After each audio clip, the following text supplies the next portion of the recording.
Hello, everybody. This is Gareth Cahoon Speaks back here with another video. I just want to direct you to my website, which is www.garethcahoon.co.uk,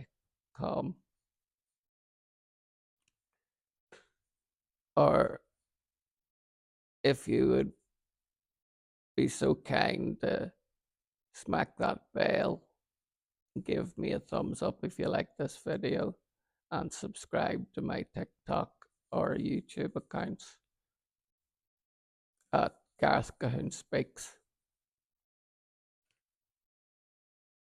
I am one of the biggest supporters of our beautiful royal family. We are one of the only nations in the world to still have a royal family that, for the most part, we can be proud of, except for a few unsavory family members who have either soiled the royal family's name or else totally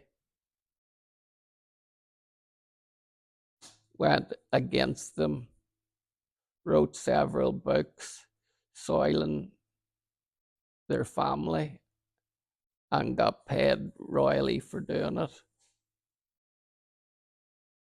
I once was a real lover of Prince William and Harry, and I still do love them because they're our future. But I have to say that Prince Harry has so disappointed me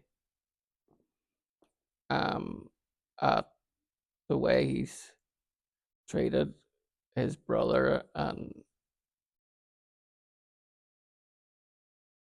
they were so close at one time, and I would love them to be back that way again. But the other day, Prince William posted a very wishy-washy statement on the Palestinian conflict. He said that I, like so many others, want to see an end to the fighting as soon as possible.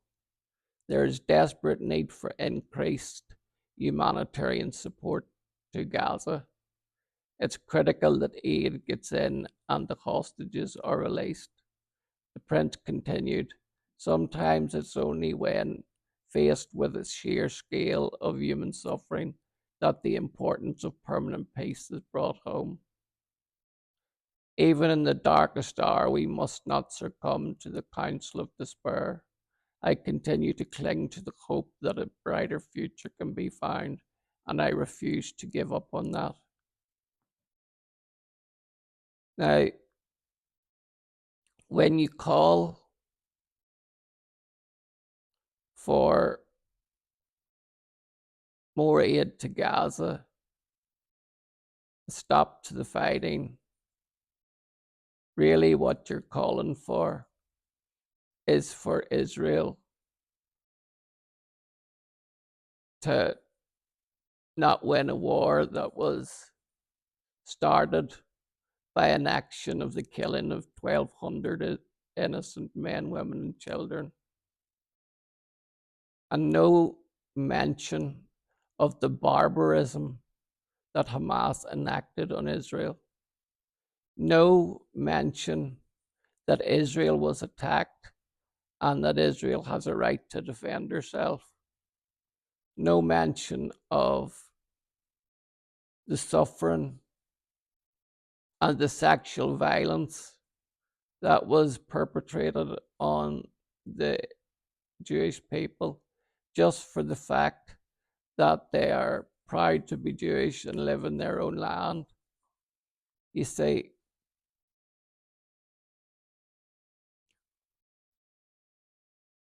Britain once had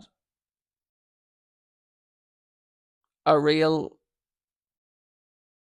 role that they could play in the Middle East whenever the Balfour Declaration was signed, which created the right conditions for the Jewish people to be able to return to their own borders. But just like Prince William of today, what happened in the past was the British government reneged on the promises that they made in the Balfour Declaration and capitulated to the Arabs. And unfortunately, that's what this statement by Prince William has done. It has capitulated to the Hamas terrorist organization. No mention of the genocidal rape that was enacted on the Jewish people. Now, I can't stand the youth of today that hold placards saying "Not my king," and the pro-Palestinian movement who are calling for the destruction of Israel from the river to the sea. No mention by William of that genocidal statement, or get the Jews back to the gas chamber. All these things William didn't mention. There was so much potential for William to stand with Israel and her right to exist. But once again, Britain capitulated to the Arabs. Britain, unfortunately, will be judged for her actions because God said that he would bless those who bless Israel and curse those who curse Israel. And unfortunately, Britain in the past has brought herself under a curse because of her actions on the Palestinian conflict. And unfortunately, she is doing the same thing today. And I just want to say that I love Israel and I am a United Kingdom citizen and I stand for Israel. And there's more like me than are against me.